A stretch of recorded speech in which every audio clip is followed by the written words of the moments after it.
Halo guys, assalamualaikum. Semangat pagi semua. Ini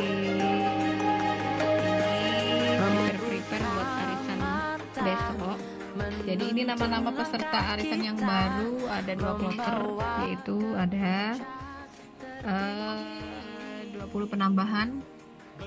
Dan ini kloternya dimulai dari kloter 44 sampai dengan kloter 70. Ini rekapannya. Oke, buat teman-teman, batas pembayaran arisan tanggal 5 Juni 2021 jam 12 siang ya. Jika teman-teman pada tanggal tersebut dan jam tersebut belum ada pembayaran, mohon maaf sebelumnya, nama yang belum dapat tidak bisa kita ikut sertakan dalam arisan besok ya.